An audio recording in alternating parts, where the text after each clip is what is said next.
So today we're going to talk about how to be the customer, which is sounds pretty simple, but it's a little more complicated than that. Good And morning. oh yeah, good morning. Good morning. Good morning. Sorry, I'm Just blowing right through stuff. Good morning. Uh, but first we'll do grateful and proud of. So Can I start? you can start. So a flag was put on my desk this morning. I think it's from Fab, right? Yes. Okay, so that reminded me that I had this certificate, so I decided to dig it out. So what happened is all the American flags that are in this building were flown by military aircraft on September 11th, 2017 during a bombing. Okay, so we had a customer who's a Jeep guy who took all the flags on board with them on their mission and then mailed them to us afterwards. That's So then we get the certificate saying this is, in honor of JCR Off-Road. And so I thought that was pretty cool and thought that you guys might get a kick out of that because a lot of you guys may not have known that. So yeah, it was Operation Inherent Resolve. And this is the certificate that they give you along with the flag. So we have 1, 2, 3, I think we have 4 total that were all flown on that mission, September 11th, 2017. So I just wanted to say that I'm proud of our military people and I'm very grateful to have these flags. Oh, yeah. See, that's why we pulled it. Who else we got? I got one. All right. I am grateful and proud of my mom. Many of you may not know, but my dad died, last Friday was 8 years. And, he died of a sudden heart attack. And they were married for about 2 weeks shy of 40 years. So, but my mom has done remarkably well. Still very independent, lives by herself. Been a great friend, a lot of people, great mom, and a really good friend. So, thank you. I'll give one for Brian. So his middle daughter started yesterday. So it's her first day at JCR Off-Road. Okay. Okay. Okay. So anyways, I've known her, gosh, 10 years, 11 years. All of that. So I'm pretty proud of her for coming here as well. So I got one. I'll throw one in here. My sister just started teaching position at Boston University. So she's adding that on top of her doctoral study and some other additional work she's doing on the side. And that's a big workload to take on. So I'm pretty proud of her for stepping up for that. It's pretty important. That's awesome. I'm great. The camera's here. Yeah, About time somebody said it. I'm proud of this group after reading what was it, Tom? Sent you that Oh, on the message? SOPs? Yeah, like the record was like 200 It's in a month, crazy. and we're at like 300. We're gonna get to 300 in the next week we have. Yeah. I thought it was like 386. No, we're 286. 286. Yeah, we gotta make like 14 SOPs this next week and then we have a 300. Yeah, so that's awesome. I'm proud of everyone that's like jumping in on this whole thing. That's awesome. Record breaking group. What you got? I'm proud of my girlfriend Brady. She's working 12-hour night shifts at the VA hospital while studying radiology, on top of being a mother. So I'm very proud of her. No, I'm grateful for Bryce for getting me a little magnet set with all my boys on it, and I got it in my locker. But they're just cool little magnets with pictures of my boys, and that's awesome. Thank you. Is that it? Good? Okay, we'll move on. So I wanted to highlight a pretty important before and after for us engineers. Alex took this on yesterday.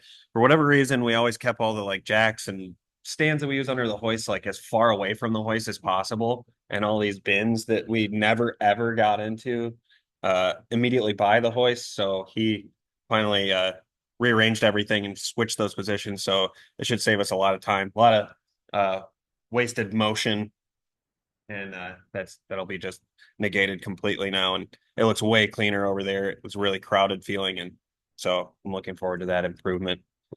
All right, so we're talking about how to be the customer, and it comes in the form of there's 3 levels to being a customer. You have the external customer, so the actual customer that's buying our product.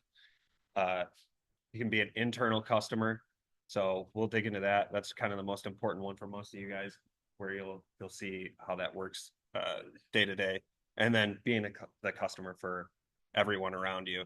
So just kind of in the rest of your life, this can spill over into sort of a general ethos for how you move through the world.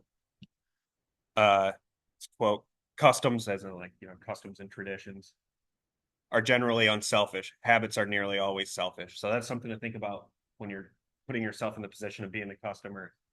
The things that you just do inherently are generally, they're just formed out of your own, maybe not necessarily malicious, but you're just your needs immediately, and that's it, without really thinking about what you're doing and how that's playing into the scheme of things at large. So sort of like the standard work idea, the more you adhere to standard work that's built around the idea of making everything better and easier for everyone else, the better off we'll all be, rather than just doing whatever's easiest for you at the moment.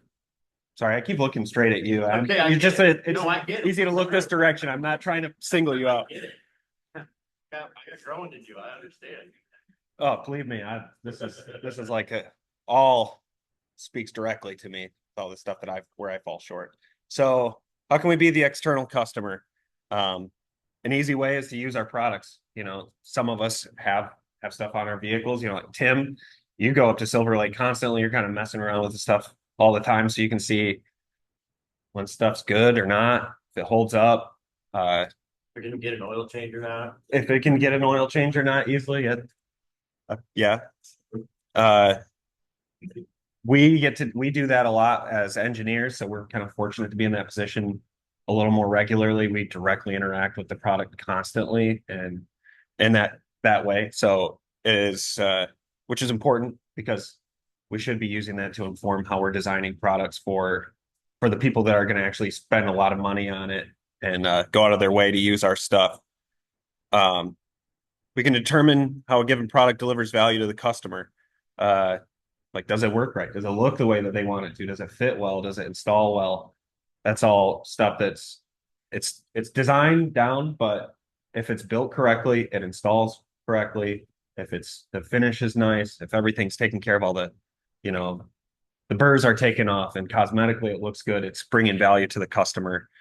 Are there any aspects that can improve the experience and value of a product? So does it fit well? It's all the stuff that I just touched on. There are like sharp edges that suck. You got the access holes for the winch. Is it like a nasty edge from the lasers left on there, and this person's getting irritated every time they have to get in there to change their, unlock the clutch on their winch, and they're cutting their arm up because they didn't get DA'd enough, or we designed it too small. That's another end that, it's too tight. Get your hand in comfortably. So that's all stuff it's kind of a mindset of what would it be like to interact with this product all the time, and what would bother me about it that I can do something to it. And it can be sort of that same 2-second improvement. Is it a small thing like deburring an edge a little bit more, or being careful about cleaning up some scratches or whatever, so that they're not going to show through the powder coat. Then this is kind of more like the customer service front end guys, but like, what's it like using the website? Is it hard to navigate to find a product? I mean, I know sometimes I struggle, and we kind of work on that as we encounter stuff, but it is something to keep in mind all the time. What's it like calling in? What's it like opening the packaging? I know you guys, like Chandler and Ben, you'll have to pull boxes down and open stuff up because there needs to be a change or whatever happens. It's one thing to just rip it open and get the task at hand done, but the important thing is to think about what you're doing while you're doing it, and come from the perspective of the guy that's going to get it, delivered to his porch. Is it a nightmare to open up? I don't know, was it last week? Somebody thought they were missing brackets because they just didn't find them in the packaging. That's kind of stuff. It's not to say that things are done wrong. It's that they could be easier or better potentially. If there's 50 staples in one side of a box, that's way more than is necessary. It's already starting the process difficult for the customer. So we're kind of setting the pace for the experience right out of the gate. If we can make it as ideal and easy, and everything's, you open it up and you can get right to that, like the exciting part of here's the product, rather than it being a struggle, that just like sets us on the correct path forward for a good experience in general. So there's a lot of times we just run into stuff, and because we're kind of focused on what we have to get done, we're kind of blowing right past that general concept of what's it like to actually interact with our product, and if I was to buy this, how would I feel during this moment? So I have to remember that all the time. So it's not, I'm coming up here speaking from a position of immense experience, just ignoring things to just get whatever I'm trying to do done. So, So what you're saying is maybe take a second to step back and imagine being the customer looking at your product. And how Yeah. it would come across first impression. yeah, put their shoes on. You know, what would it be like if you'd ordered something and it showed up and it was either parts were missing or the packaging was destroyed, and that might not even be our fault. That might be, you know, the Or FedEx sloppy guy welds just even. drops it off the back of the truck 7 times and then drags it up the driveway to deliver it. Or sloppy welds. Or sloppy welds. Yeah. That's a perfect example. You would be the guy, you bought a bumper from someone else, you open it up and you have an expectation, you know, the kind of work that you're doing. And then you look in there and you go, well, they missed the whole joint right there. Right. How does this even fly? So it's even just that. It's like build the thing, package the thing, design the thing, whatever, provide the over the phone experience that you would expect if it were you on the other end. You know, build the kind of product that you would want to receive and spend. You know, our stuff's not cheap, so it damn well better meet those expectations that the, you know, what we're charging would imply.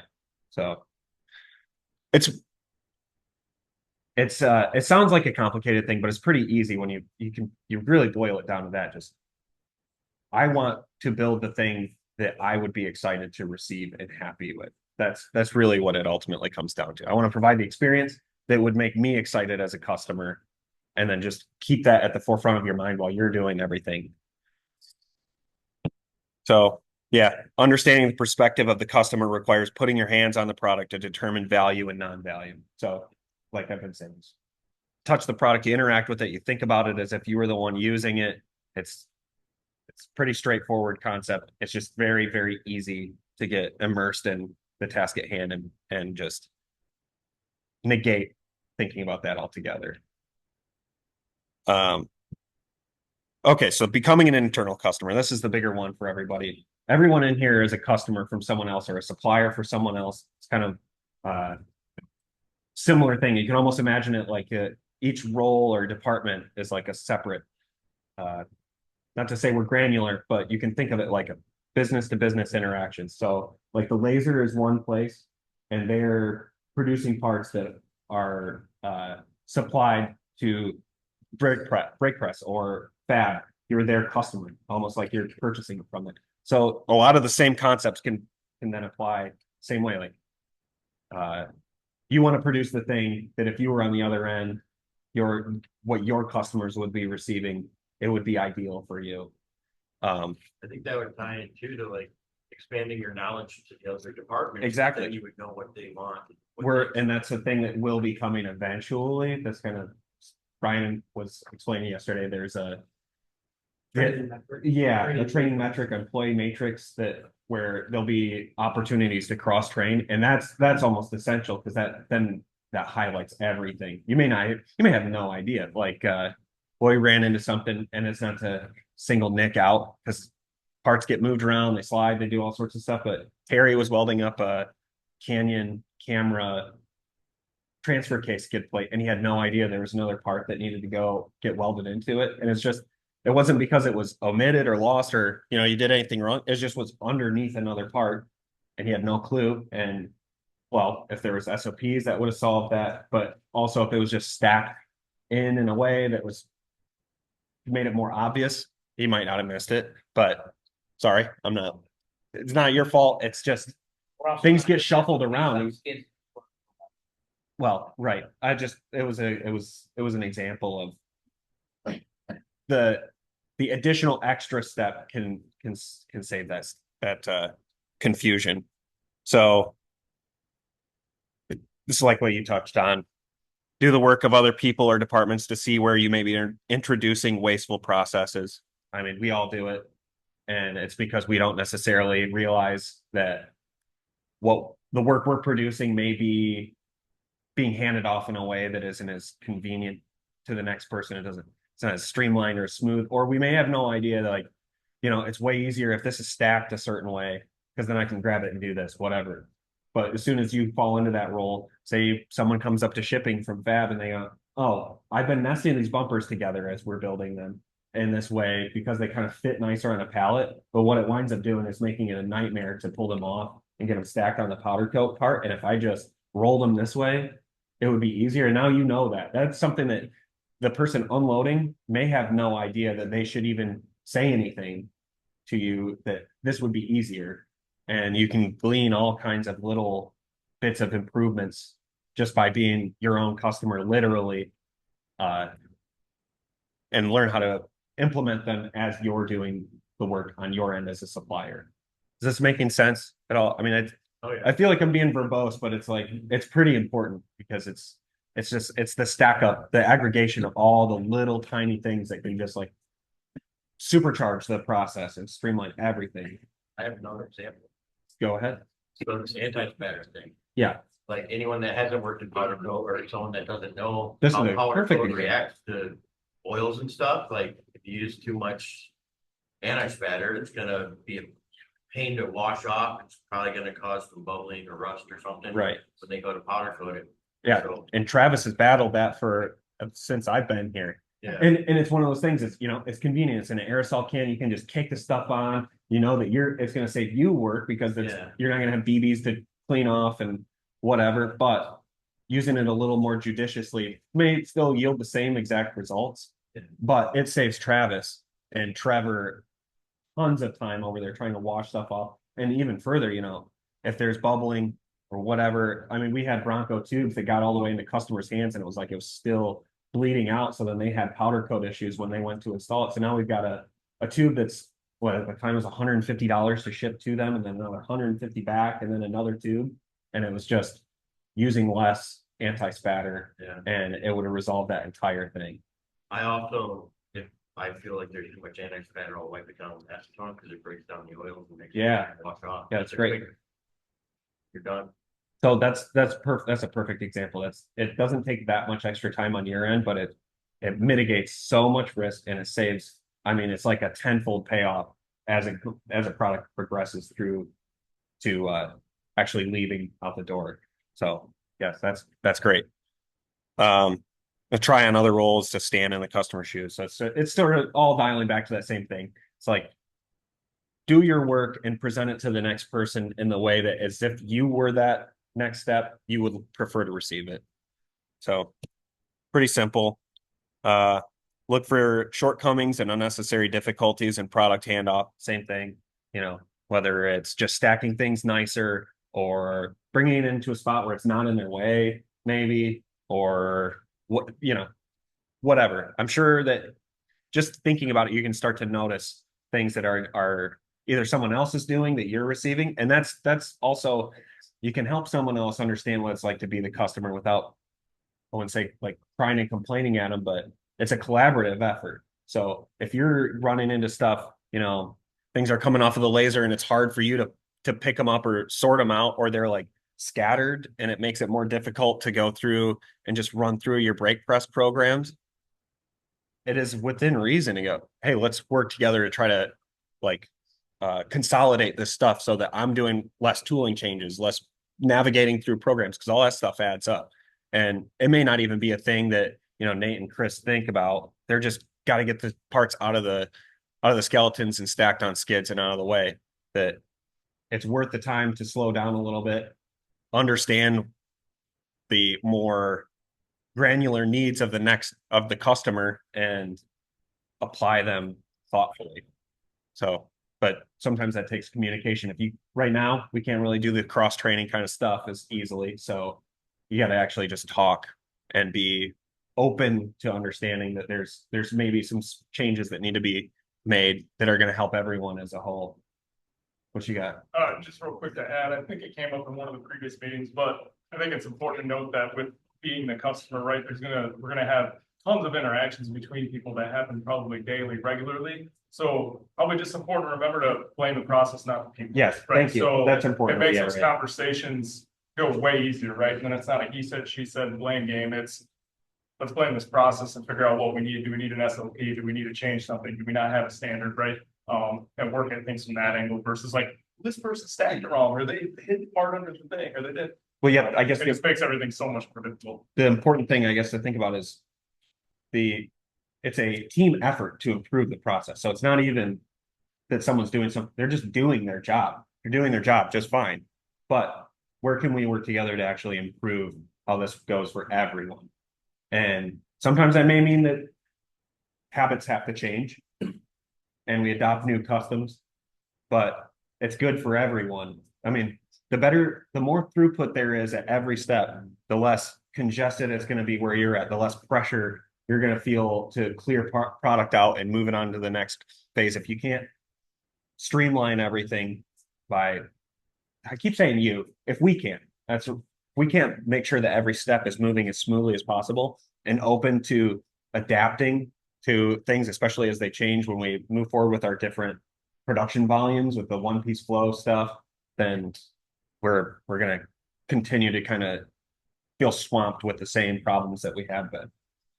So, sort of like what Lee was talking about, treat your teammates with the same respect you would treat your external customers. So we're all customers. We wouldn't ever, we wouldn't be a jerk to somebody that was picking up product at the door. So we shouldn't do that to our internal customers either, right? So simple enough to say, hard to put into practice. You guys know I'm a perpetrator of that as much as anybody else or more. So, and with all this stuff, all of these small improvements, just like the 2-second improvements we're doing with the Kaizen efforts, quality should be built into the process. So every time that we're improving a little bit, one of these like handoffs to a customer, the more we're elevating the quality. It frees up people to focus on stuff they should be focusing on instead of searching for parts or whatever friction we're inadvertently introducing. They can actually go, okay, I need to be checking over to make sure that the powder coat's good on this before I put it in a box, or I need to make sure that this bolt pack's built properly, or that the part's bent correctly, whatever it may be. If you're distracted by trying to overcome whatever has been handed off to you, then you're not able to devote as much attention to the task that you should be performing. So it's inherently going to improve quality by easing the burden of the next person. So you guys probably saw these hanging up. Brian put some of them up yesterday. They kind of they're like a cheat sheet to break down who your customers are, who your suppliers are. So we got the robot one up here, which has a lot of suppliers. Lee and Terry have product coming from all 5 of these departments at various times. But this is just a way to kind of delineate who you're getting stuff from and who you're handing things off to, so you can know how to approach everything and who you are going to actually be working with to improve these handoffs. So it should be pretty handy to kind of help keep in mind, that concept of keep everything nice, hand it off as best as possible. So yeah, do not pass on a burden to the next process. And in that Lean Made Simple, the guy said, like, saying off the rough edges, and he's using it like a euphemism where they're talking about this, how to be the customer. But I mean, that could literally be a applicable thing here. So it's a metaphorical and practical, make things nice, make them good, easy to handle. Pretty straightforward. Anybody have any questions on that aspect? All right. And then the final thing, it's a little more abstract, but you can be the customer for the people around you. So you can kind of start to take this concept and apply it to like everything, at home, at the store, whatever. Communicate based around the perspective of the person you're talking to. So this is one that I struggle with. I know what I'm talking about. I know what I mean all the time, but I don't necessarily say things in a way that makes sense to any other person besides Ryan. So it's something I have to really work on, to step back and go, Bryce has this problem and he's looking at it from this way, and I got to pause. And if I can't figure it out, then I need to just work on extracting that information so I can take on Bryce's perspective to solve this problem effectively. Because otherwise, I'm just spinning my wheels and I'm introducing friction and causing problems and making it more difficult to deal with these problems moving forward. So that's a tough one to do, and you can practice that. It's literally anybody, your wife, girlfriend, kids, people that are walking slow in front of you, any of that. Uh, so one of those things that we all do is like dump all our whatever, our leftover work, not cleaning up, our mood, whatever on the people that are, not necessarily responsible for it. So stopping yourself and understanding that that's what you're doing is a good way to also leave room to have the kind of empathy that allows you to take on the perspective of the person that you're talking to. And if you keep in mind that your main focus should be of service, then that also sets you in the correct frame of mind to be able to take on, the I guess the burdens of the other person and adopt their perspective from that standpoint. So, and this all plays into lean. It's lean thinking. It's ultimately about care. You must understand the needs of the customer. So you have to be able to understand what the person you're providing whatever to, problem solving, products, you name it. You have to be able to do that from their perspective to be able to do it as effectively as possible. Any questions? Am I droning on too long? I'd also say, like, try and think, like, say I'm saying, tell Bryce to do something. I want to see it in his perspective, but also hear out that other person. Like, within reason. Right. You don't have to do everything that I'm telling you to do. No. Like, do what you think is best, but communicate that. Yeah, it's a collaborative effort, and ultimately the essential thing to making it happen is to have respect for the people that you're working with.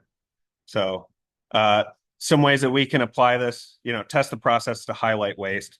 That's a myriad of things.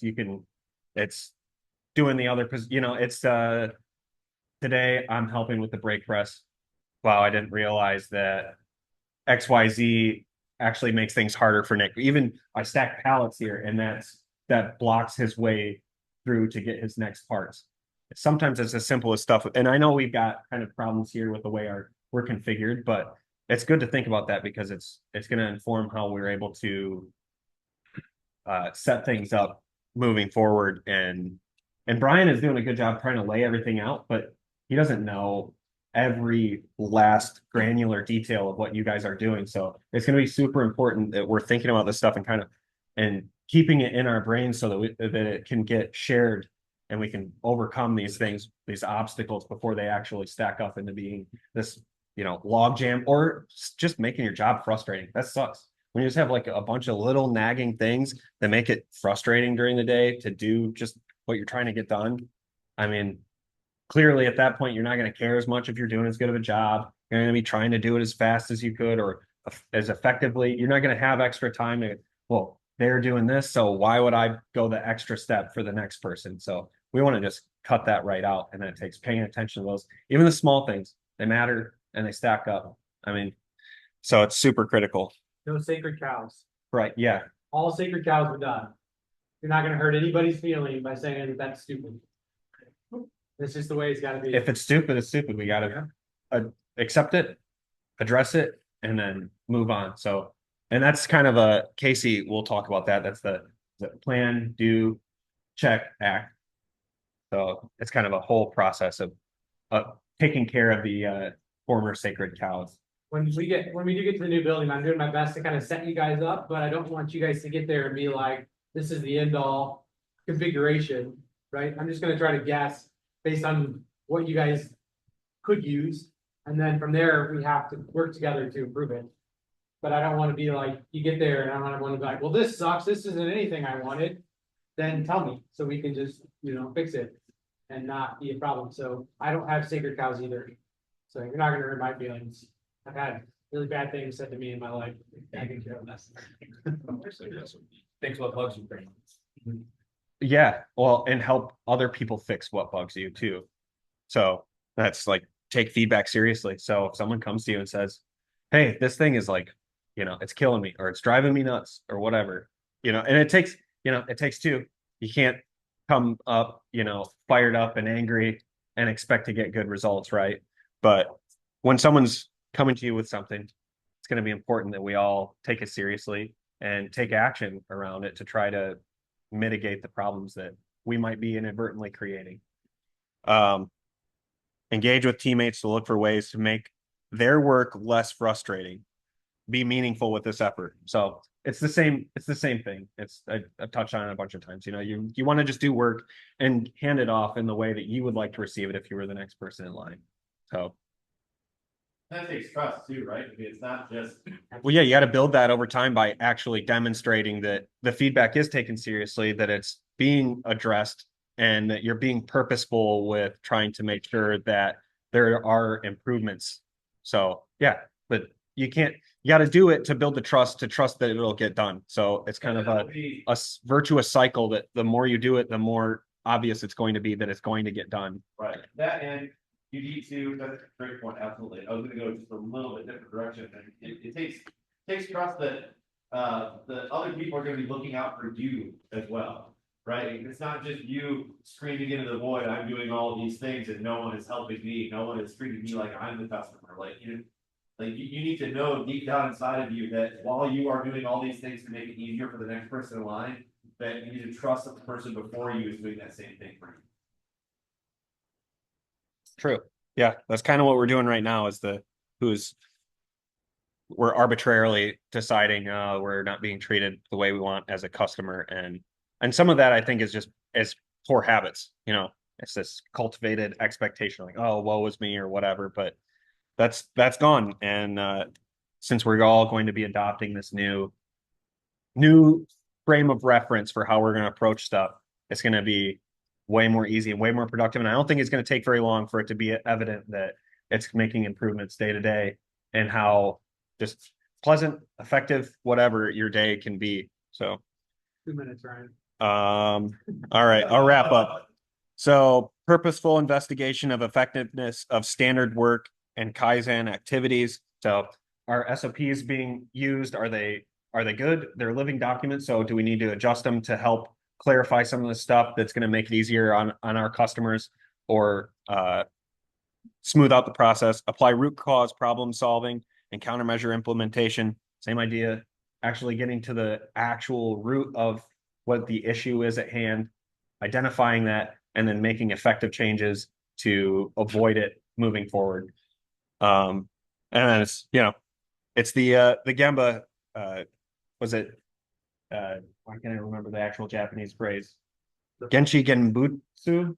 Yeah, get your boots on and go see for yourself. So actually go to the work. That's the only way that you can actually understand how to be the customer, how to fix the problems the customer's facing, and how to be effective. So we've got Casey tomorrow doing PDCA. I think Cameron, now that he's back, he's going to make a guest appearance doing Muda Murray on, I guess that would be Thursday. And then Tim on Friday doing respect. Joel next week for continuous improvement. And Morgan is going to tackle visual control on Tuesday. So that's what I got. Any questions? Anything? Any feedback? Smell bad? Look stupid? That was my favorite meeting so far. It wasn't over. It Good job. wasn't over. I got handed a good.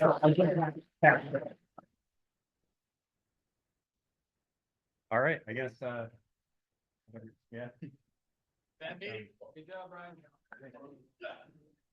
Are we doing, you wanted to do? Yeah, I want to do. Yeah, so let's get all of our guys together. Let me.